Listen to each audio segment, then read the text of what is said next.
Concept ఏంటంటే ఇటువంటి క్వశ్చన్స్ని సాల్వ్ చేసే విధానం ఏంటంటే ఏ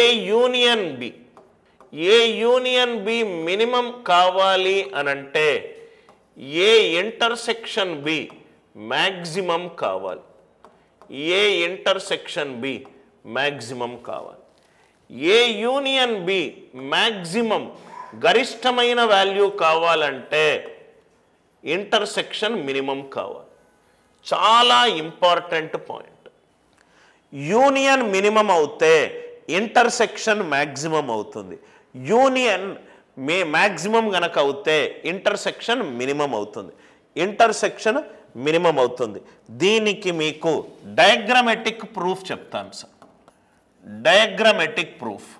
ఈ డయాగ్రామ్స్ వేసుకుంటూ వెళ్తే మీకు చాలా ఈజీగా పైన కాన్సెప్ట్ని మీరు విజువలైజ్ చేయగలుగుతారు. సపోజ్గా 2 సర్కిల్స్ ఉన్నాయి. ఇది ఎన్ ఆఫ్ ఏ, ఇంకో సర్కిల్ ఏమో ఎన్ ఆఫ్ బి. కనీసం ఆ సంఘంలో ప్రతి ఒక్కరూ అట్లీస్ట్ ఒక న్యూస్ పేపర్ అయినా చదువుతున్నారు. ఈ 2 కంప్లీట్గా సపరేట్గా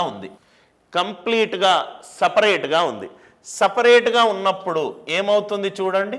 ఎన్ ఆఫ్ ఏ యూనియన్ బి అనేది N of A plus N of B. దీని నుంచి ఏమీ తీసేయట్లేదు. ఎన్ ఆఫ్ ఎన్ ఈ క్వశ్చన్లో ఈ రెండిటికి కామన్గా ఏమీ లేదు కాబట్టి ఏ ఇంటర్సెక్షన్ బి 0 అంటే -0. అంటే ఏ యూనియన్ బి నుంచి N of A N of B నుంచి ఏదీ తీయట్లేదు. యూనియన్ మ్యాక్సిమం ఉన్నది. యూనియన్ మ్యాక్సిమం ఎప్పుడు వస్తుంది? ఆ 2 సపరేట్గా ఉన్నప్పుడు. యూనియన్ మ్యాక్సిమం ఎప్పుడు వస్తుంది?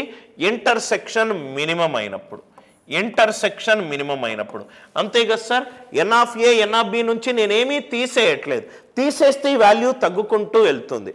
2 సపరేట్గా ఉన్నప్పుడు ఏది మ్యాక్సిమం అవుతుంది? యూనియన్ మ్యాక్సిమం అవుతుంది. యూనియన్ మ్యాక్సిమం అయినప్పుడు ఇంటర్సెక్షన్ ఏమైంది? మినిమం అయింది. 2 సపరేట్గా ఉన్నాయి. నేను ఈ రెండింటిని కొంచెం దగ్గరికి తీసుకొని వస్తా. అంటే ఇంటర్సెక్షన్ పెరిగింది. N of A intersection B కొంత వాల్యూ వచ్చింది. ఇంటర్సెక్షన్ బి పెరిగింది. ఎప్పుడైతే ఇంటర్సెక్షన్ బి పెరిగిందో N of A union B ఏమవుతుంది? N of A plus N of B minus N of A intersection B. Intersection value పెరిగింది అనుకోండి.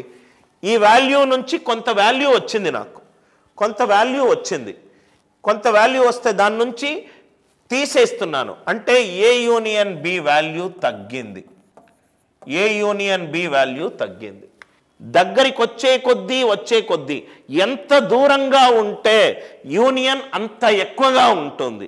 దగ్గరికి వచ్చే కొద్దీ ఇంటర్సెక్షన్ వాల్యూ పెరిగే కొద్దీ యూనియన్ వాల్యూ తగ్గుతుంది. ఈ కాన్సెప్ట్ అందరికీ అర్థమైంది కదా సార్. ఇక్కడ చూడండి సార్, డయాగ్రామ్ ఎట్లా మారుతుంది. రైట్, ఇది సపరేట్గా ఉన్నప్పుడు యూనియన్ మ్యాక్సిమం, ఇంటర్సెక్షన్ మినిమం. ఇది దగ్గరికి వస్తుంది. ఏమవుతుంది? ఇంటర్సెక్షన్ పెరుగుతుంది, యూనియన్ తగ్గుతుంది. మళ్ళీ ఇంకా దగ్గరికి వచ్చింది. ఒకదాని మీద ఒకటి కంప్లీట్గా ఉంది. ఇంటర్సెక్షన్ పెరుగుతుంది, యూనియన్ తగ్గుతుంది. దగ్గరికి వచ్చే కొద్దీ ఇంటర్సెక్షన్ పెరుగుతుంది. రైట్, ఒకటి ఇంకో దాని లోపట ఉంది. ఇంటర్సెక్షన్ పెరుగుతూ వస్తుంది, యూనియన్ తగ్గుతూ వస్తుంది. Are you all with me? ఈ లాజిక్ అర్థమైందా? మ్యాథమెటికల్ ఈక్వేషన్ ప్రకారము కూడా N of A union B అంటే N of A plus N of B minus N of A intersection B. Intersection పెరిగే కొద్దీ యూనియన్ తగ్గుకుంటూ వస్తుంది. ఇంటర్సెక్షన్ తగ్గే కొద్దీ యూనియన్ పెరుగుకుంటూ వస్తుంది.